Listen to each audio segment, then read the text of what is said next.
నాకు తెలిసి మచిలీపట్నం చరిత్రలో ఇది మంచి మెజార్టీ అని అనుకుంటాను. నాకు తెలిసి ఇంత గొప్ప తీర్పు ఇచ్చినటువంటి ప్రజలకి నా హృదయపూర్వక ధన్యవాదాలు తెలియజేస్తా ఉన్నాను. అదే రకంగా నాకు బీ ఫారం ఇచ్చి ధైర్యం చెప్పి పోయి పోటీ చేయమన్నటువంటి మా పార్టీ అధ్యక్షులు పవన్ కళ్యాణ్ గారికి కూడా నేను హృదయపూర్వకంగా ఆయనకు కూడా నేను ధన్యవాదాలు తెలియజేస్తా ఉన్నాను. అదే రకంగా మా పార్ట్నర్స్ అయినటువంటి చంద్రబాబు నాయుడు గారికి అలాగే మోడీ గారికి కూడా నేను ధన్యవాదాలు తెలియజేస్తా ఉన్నాను. అందరు కలిసి ఒక అన్నదమ్ముల్లాగా మంచి విజయం సాధించాం. మచిలీపట్నానికి సంబంధించి అనేక సమస్యలు ఉన్నాయి.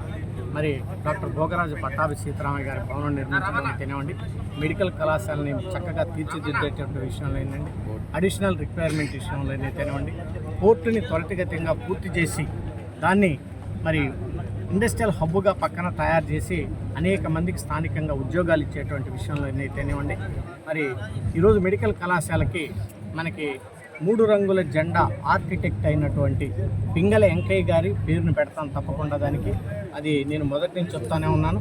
ఆ పేరు పెట్టి మచిలీపట్నానికి నేను గౌరవం తీసుకొస్తాను. అది నేను ఇంతకుముందు ట్రై చేద్దాం. ఇక్కడ శాసనసభ్యుడు దాన్ని పడినది. సో ఆయన దరిద్రం పోయింది కాబట్టి ఇప్పుడు డెవలప్మెంట్ యాక్టివిటీస్ విషయంలో నాకు అందరు సహకరిస్తారు కాబట్టి నేను అనుకున్నటువంటి డెవలప్మెంట్ యాక్టివిటీస్ అన్నింటిని కూడా నేను తప్పకుండా చేస్తాను. ఈరోజు నాకేదో 2,20,000 మెజార్టీ, అలాగే కొల్లి రవీంద్ర గారికి అసెంబ్లీకి ఇది 50,000 మెజార్టీ వచ్చిందని మేము గర్వంతో మేము మాట్లాడాల్సినటువంటి అవసరం. కానీ ఇక్కడ శాసనసభ్యుడు చేసినటువంటి అరాచకాలకి ప్రజలు ఏం చెప్పారంటే దాన్ని మనం గెలుపు ఓటములు అనేది జనరల్గా సహజం. ప్రజలు తరిమి కొట్టారు ఇంత మెజారిటీ. దాన్ని ఎందుకు ఈ రకంగా చేశారనేది వాళ్ళని ఆత్మ పరిశీలన చేసుకోవాలి. ప్రజలకు అనుగుణంగా వాళ్ళ మనసులో ఏదైతే ఉందో అందరినీ కలుపుకొని పోయి అందరినీ మరి నేను తప్పకుండా ఈ నియోజకవర్గాన్ని డెవలప్ చేస్తాను.